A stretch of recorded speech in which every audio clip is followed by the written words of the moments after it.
Welcome, my dear friends. This is Dr. Padala Tirupati. మనం AP set 2017 కి సంబంధించినటువంటి life sciences కి సంబంధించినటువంటి పేపర్ విశ్లేషణ చేసుకుంటున్నాం. ఇందులో భాగంగా మనం పార్ట్ 1 లో మనం ఒక 25 క్వశ్చన్స్ వరకు విశ్లేషణ చేసుకున్నాం. ఇప్పుడు రిమైనింగ్ 25 క్వశ్చన్స్ ను మనం ఈరోజు విశ్లేషణ చేసుకోబోతున్నాం. దాంట్లో భాగంగా మనకు ఏపీ సెట్ కి సంబంధించినటువంటి లైఫ్ సైన్సెస్ కి సంబంధించిన పేపర్ 2 కు సంబంధించిన పేపర్ విశ్లేషణ చేసుకుంటున్నాం. 25 క్వశ్చన్స్ వరకు ఆల్రెడీ మనం విశ్లేషణ చేసుకున్నాం.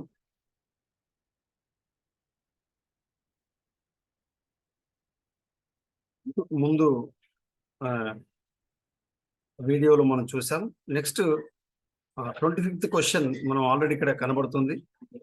ఈ aquatic habitats, జలావాసాల్లో పెరిగే మొక్కలు మనం హైడ్రోఫైట్స్ అని. aquatic habitats, the plants which they are grown in aquatic habitats we can call as hydrophytes, and a community in abundant light, that means the plants which they are grown in the high light intensity plants, we can call as heliophytes. ఎండ మొక్కలను మనం పిలుస్తాం. వీటిని మనం అధిక కాంతి తీవ్రతలో పెరిగే మొక్కలను మనం పిలుస్తాం. అదేవిధంగా కమ్యూనిటీ ఇన్ షేడ్స్, మనకు నీడలో పెరిగే మొక్కలను సియోఫైట్స్ అంటాం. నీడ మొక్కలు లేదా సియోఫైట్స్ అంటాం. Community in dry condition, deciduous condition, dry especially aridic condition లో పెరిగేటువంటి వాటిని మనం జీరోఫైట్స్ అంటారని మనం చెప్పుకున్నాం. తర్వాత 26 కి సంబంధించి మనం తీసుకున్నప్పుడు ఇందులో the source of air pollution from the following, మనకు అగ్నిపర్వతాలు బద్దలైనప్పుడు కానీ, అదేవిధంగా దుమ్ముతో కూడినటువంటి తుఫాన్లు వచ్చినప్పుడు కానీ, క్లోరోఫ్లోరో మీథేన్ కు సంబంధించినటువంటి సిఎఫ్ఎంస్ మనం బండింగ్ చేసినప్పుడు ఈ వాయు కాలుష్యం అనేటువంటిది జరుగుతుంది. ఇక్కడ డొమెస్టిక్ సీవేజ్, పల్ప్ మిల్స్ అని ఉన్నాయి. ఇవి జనరల్ గా మనకు సాయిల్ పొల్యూషన్, అదేవిధంగా వాటర్ పొల్యూషన్ కలిగిస్తాయి. ఇది మనకు ఈ సాలిడ్ వేస్ట్ మేనేజ్మెంట్ కు సంబంధించి ముఖ్యంగా గృహాల నుంచి కానీ, హోటల్స్ నుంచి కానీ, ఇండస్ట్రీస్ నుంచి కానీ వచ్చేటువంటి సీవేజ్ కానీ, డొమెస్టిక్ సీవేజ్ అంటే మనకు గృహాల నుంచి వచ్చేటువంటి ఇది మనకు సీవేజ్ ఏదైతే మనకు ఘన వ్యర్థాలకు సంబంధించి అవన్నీ కూడా సాయిల్ పొల్యూషన్ కలిగిస్తాయి, లేదా వాటర్లోకి వెళ్ళిపోతే వాటర్ పొల్యూషన్ కూడా కలిగిస్తాయి. Pulp mills. 27th చూసుకున్నప్పుడు which of the following has more redox potential E0 value.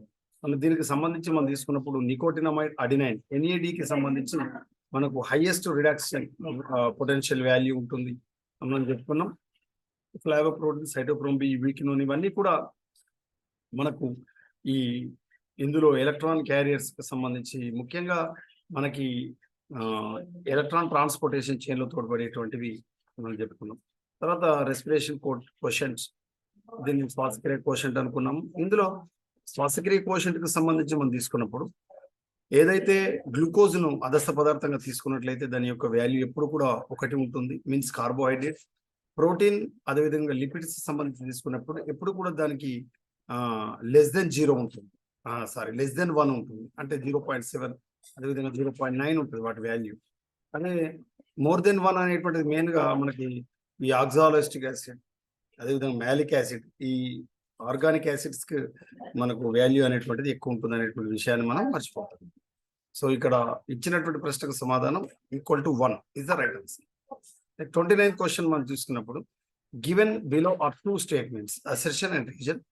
The pronounced decrease in quantum yield at red zone greater than 680 nanometer is termed as red drop. It is also known as Emerson effect.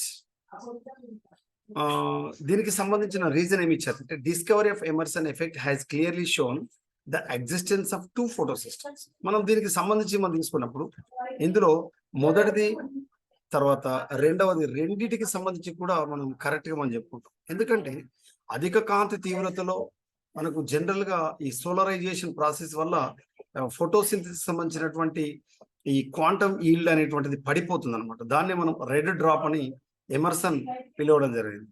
అంతేకాకుండా Emerson ఏం చేశాడంటే ఈ మనకి 680 nanometre wave length కలిగినటువంటి తరంగ దైర్ఘ్యం, అదేవిధంగా 700 nanometre wave length కలిగినటువంటి 2 రకాల కాంతి వ్యవస్థలు కలిగినటువంటి 2 కాంతి వ్యవస్థలకు సంబంధించి మనం చెప్పుకున్నప్పుడు ఎమర్సన్ ఏమని చెప్తారంటే, ఈ రెండింటిని ఒకదాని తర్వాత ఒకటి ఇచ్చినప్పుడు ఫోటోసింథసిస్ ఈల్డ్ గ్రాడ్యువల్ గా ఇంక్రీజ్ కావడానికి గమనించాడు. దీన్ని మనం ఎమర్సన్ వృద్ధి ప్రభావం లేదా ఎమర్సన్ ఎన్హాన్స్మెంట్ ఎఫెక్ట్ అని మనం పిలుచుకోవడం జరిగింది ఫోటోసింథసిస్ లో.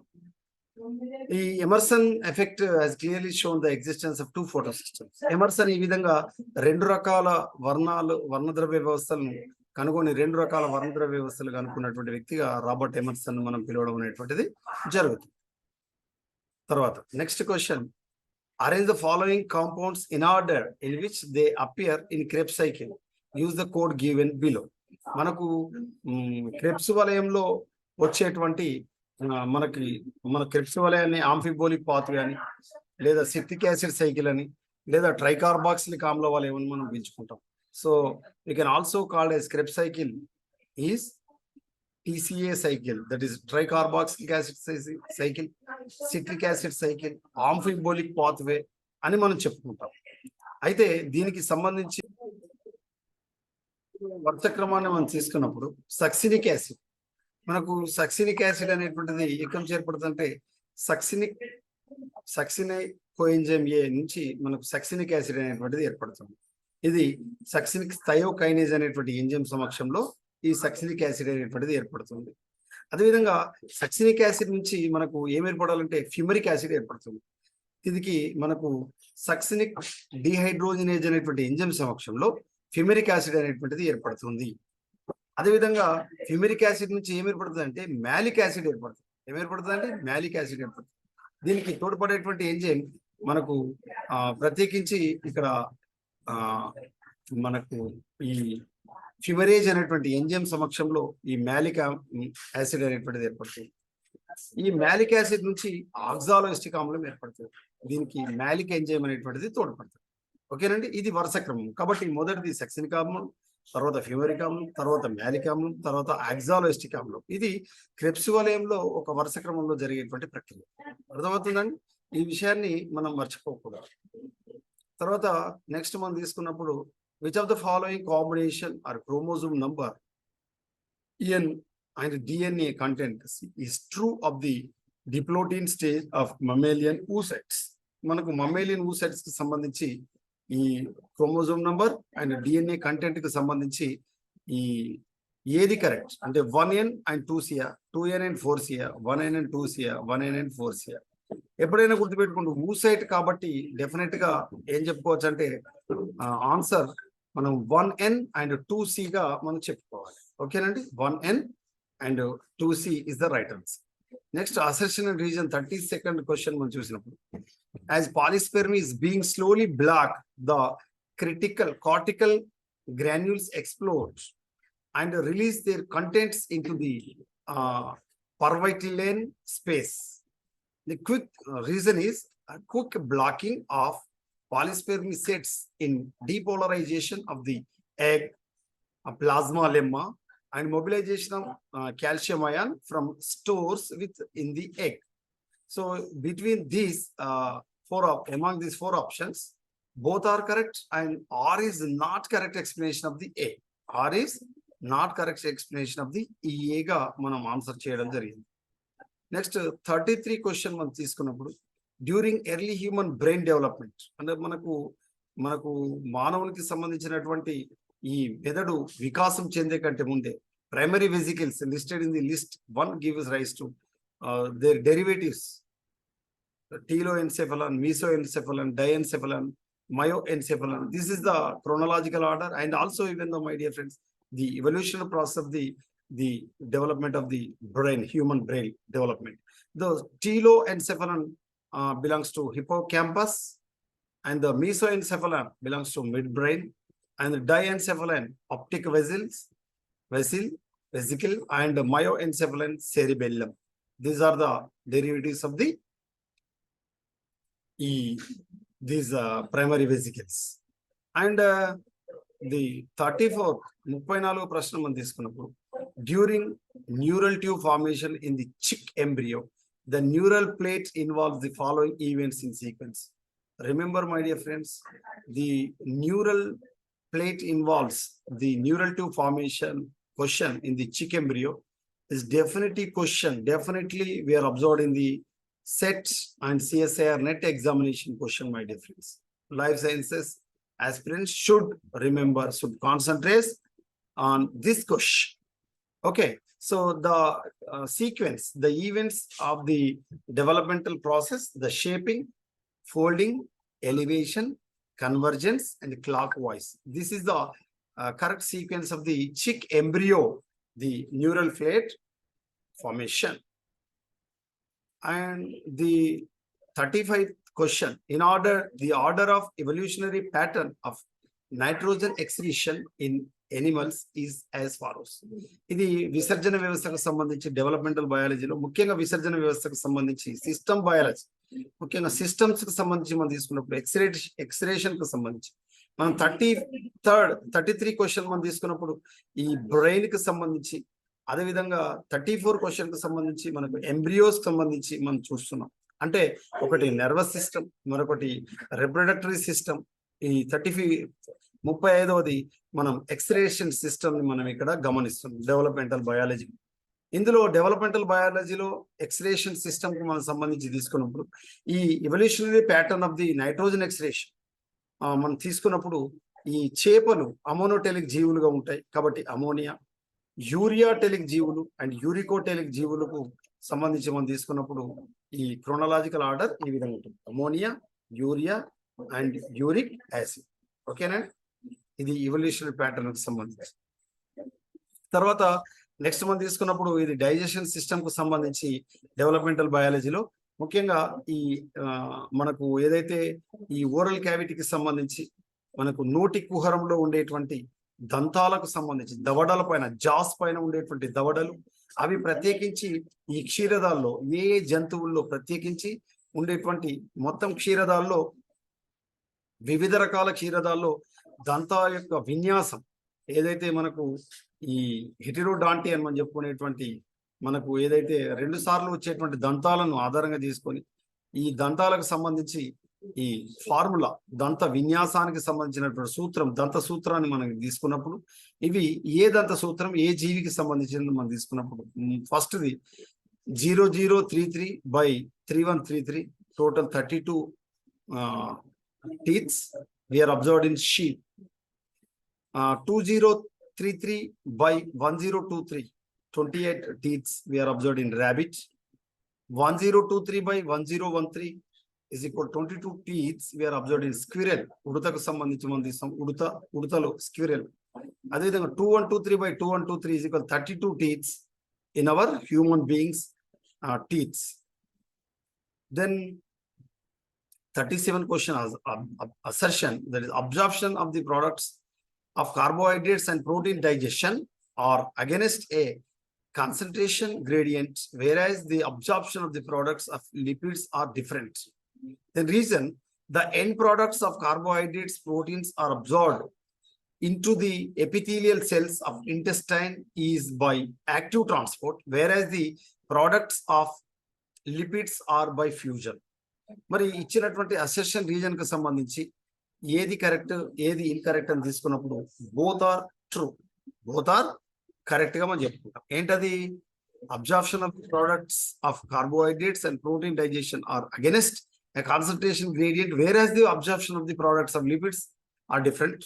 It is the right answer. And the end product of the carbohydrates, proteins are absorbed into the epithelial cells of intestine is by active transport, whereas the products of lipids are by diffusion. So this is the difference, my dear friends. Remember, the end products of the carbohydrates and proteins, okay, absorbed into the epithelial cells intestine by active transport, whereas in lipids that is absorbed by the diffusion method.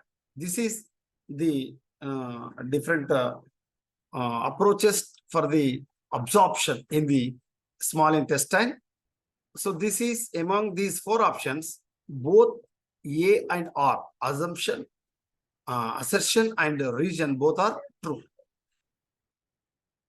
Then next question, the Bohr effect, Bohr ఫలితం అంటాం మనం.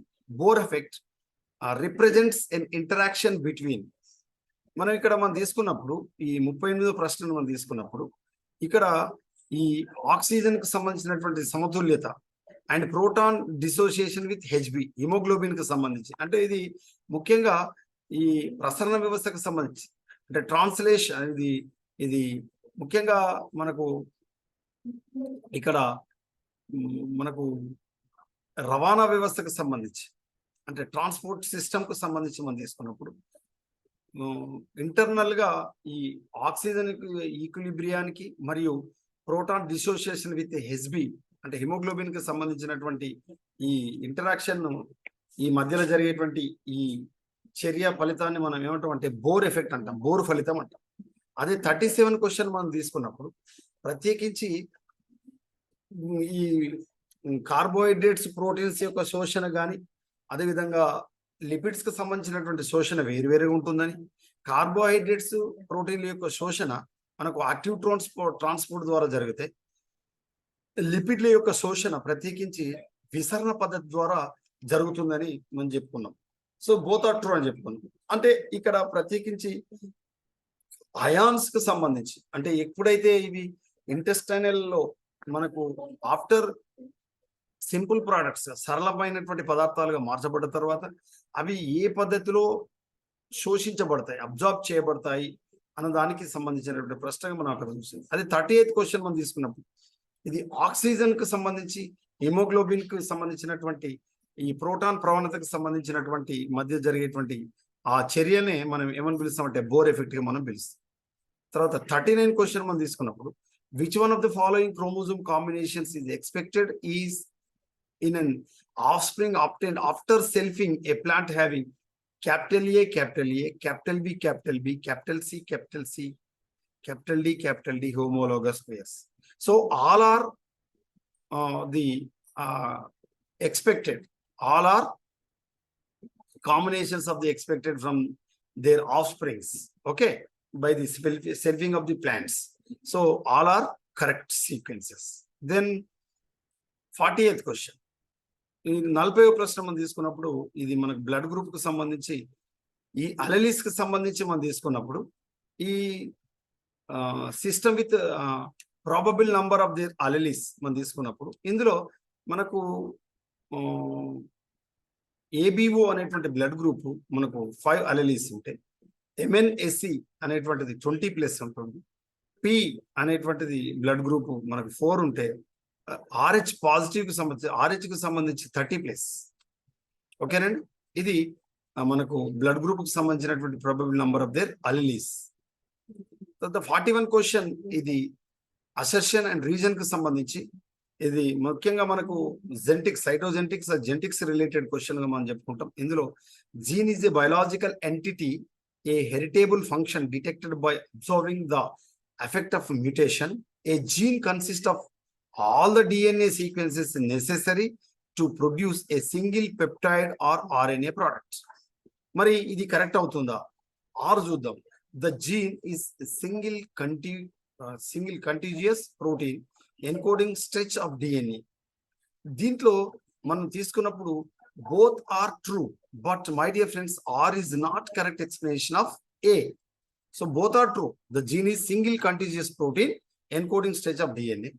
And even though the gene is a biological entity, a heritable function detected by observing the effect of mutation, a gene consists of all the DNA sequences necessary to produce a single peptide or RNA product. So both are true, but R is not correct explanation of the A. Then next one, 42nd question.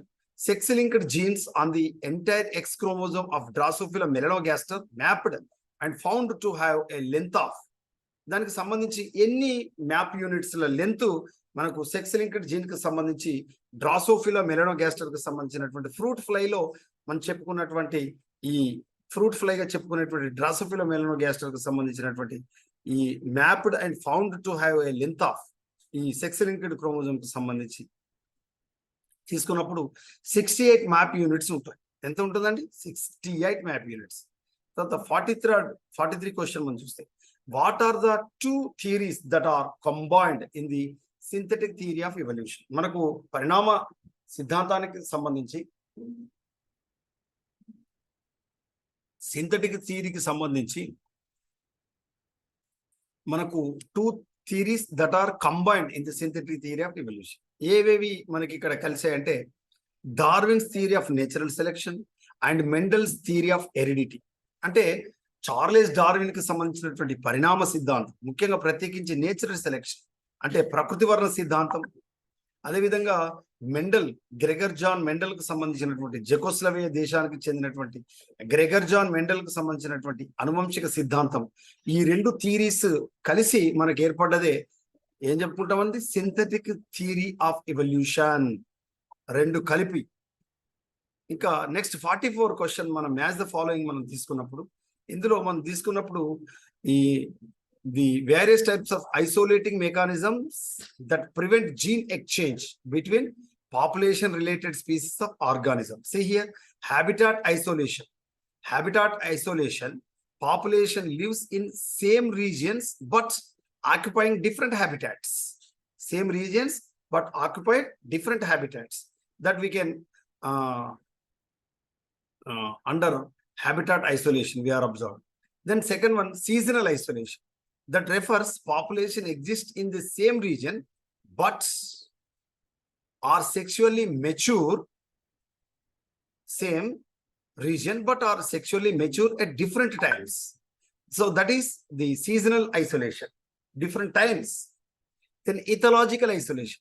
Ethological isolation means the populations are isolated by different and incompatible behavior. Ethological isolation related to incompatible behavior. Then mechanical isolation, that related to restriction by differences in structure of reproductive organs. So that we can called as mechanical isolation. My dear friends, remember this is very important question for the isolating mechanisms of the prevent gene exchange between population related to species of organisms. That is habitat isolation, seasonal isolation, ethological isolation, mechanical isolation. So this is most important question. Frequently they are asking the all competitive exams like CSIR net and the other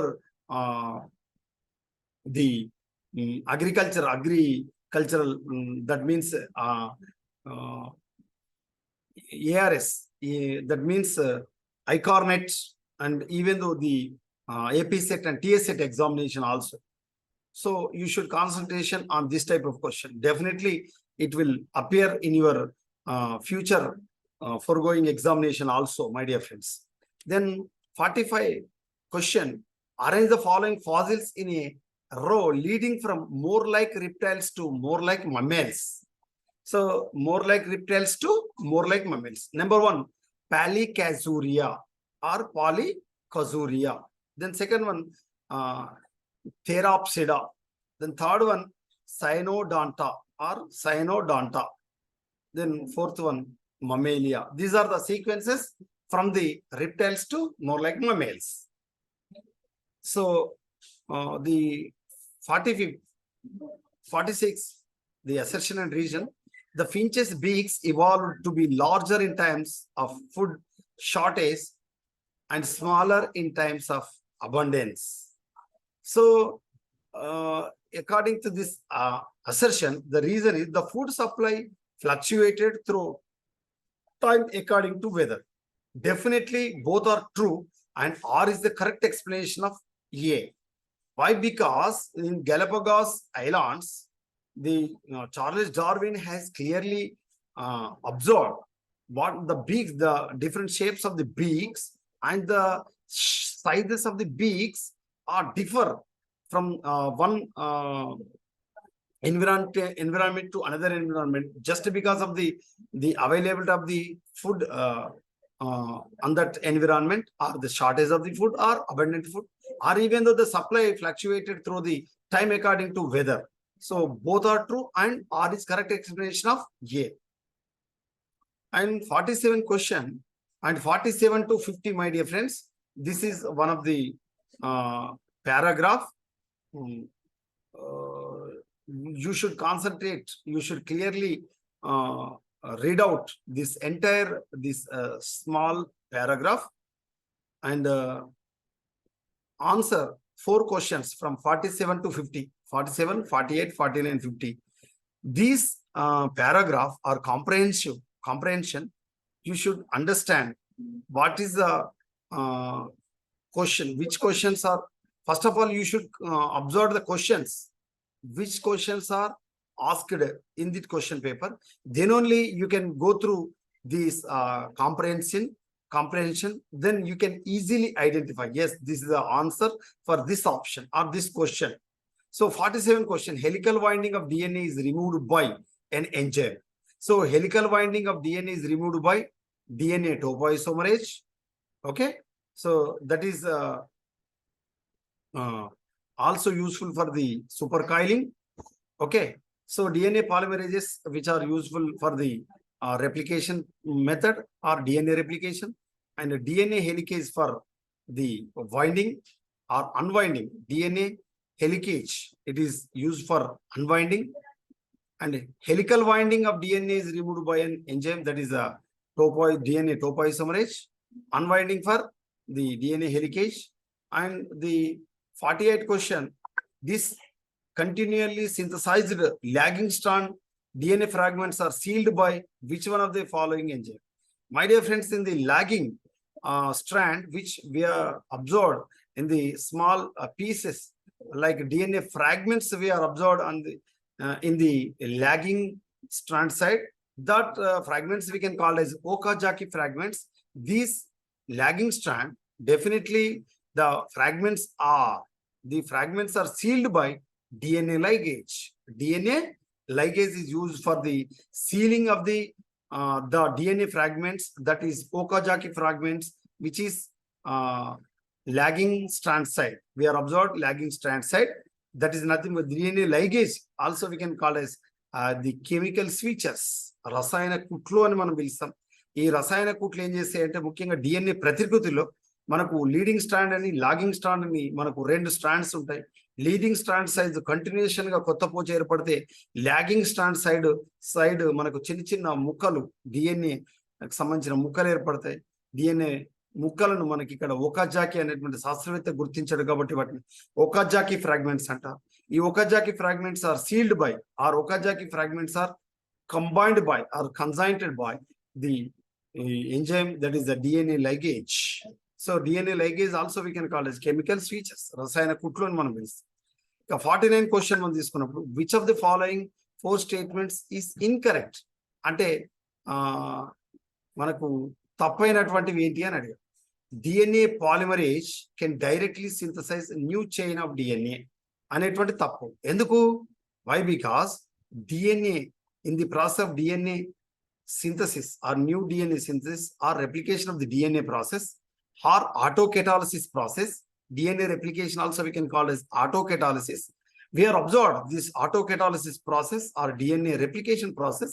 We are observed in the interphase in cell cycle, interphase of the subphase of the S subphase. అంటే అంతర్దశలోని S అనేటువంటి ఉపదశలో ఈ DNA ప్రతికృతిని మనం గమనిస్తాం. అయితే DNA ప్రతికృతి జరిగే క్రమంలో direct గా కొత్త డిఎన్ఏ పాత డిఎన్ఏ నుంచి కొత్త డిఎన్ఏ అనేటువంటిది ఏర్పడడం అనేటువంటిది జరగదు. అది మనకు వివిధ పద్ధతుల ద్వారా జరుగుతుంది. ఇక్కడ మనం గమనిస్తే leading strand is synthesised in 5' to 3' direction. Remember my dear friends, leading strand is synthesized in the direction from 5' to 3' direction. At the same time, lagging strand is synthesized by back stitching process. That in this process, DNA ligase is used for the sealing of the DNA fragments or Okazaki fragments. And the antiparallel strands of DNA are separated by helicase. So that is nothing but unwinding of the DNA. So that is useful for this process, DNA helicase. But the supercoiling process is done by the topoisomerase. DNA topoisomerase is for the winding of the DNA process or DNA winding process. And the last question of this question paper, which one of the following 4 statement is correct? ఇచ్చిన 4 ఏది correct అని ఇచ్చిన DNA ప్రతికృతికి సంబంధించినటువంటి వాటిలో మనకు సరైన సమాధానం ఏంటిదంటే ఖచ్చితంగా ఇక్కడ చూడండి, ఈ మొదటిది ఎందుకు కరెక్ట్ కాదంటే leading strand is synthesised in fragments. Leading strand does not synthesize fragments. Leading strand should be, it is a strand, it is a continuous strand is synthesized. And DNA fragment synthesis is initiated by DNA primer. No, it is wrong answer. So DNA fragment synthesis is initiated by not DNA primer, my dear friends, remember. And the leading and lagging strands are synthesized in different manner because the DNA strands are anti-parallel. Yes, it is absolutely correct. Why? Because DNA strands both are anti-parallel. Both are anti-parallel. అవి ఒకదానికొకటి అపసవ్య దిశలో చుట్టుకోబడి ఉంటాయి. అవి సర్పిలాకార దిశలో ఉంటాయి కానీ అపసవ్య దిశలో అంటే ఒకదానికొకటి యాంటీ ప్యారలల్ గా ఉంటాయి. లీడింగ్ స్టాండ్ లాగింగ్ స్టాండ్ వేరువేరుగా పోచలు కలిగి ఉంటుంది. ఇది right answer. DNA polymerase alone coordinate replicate of DNA plus. డిఎన్ఏకి సంబంధించినటువంటి సింథసిస్ కి సంబంధించిన రెప్లికేషన్ ఆఫ్ డిఎన్ఏ ప్రాసెస్ ను ఓన్లీ డిఎన్ఏ పాలిమరేజ్ మాత్రమే కోఆర్డినేట్ చేయదు.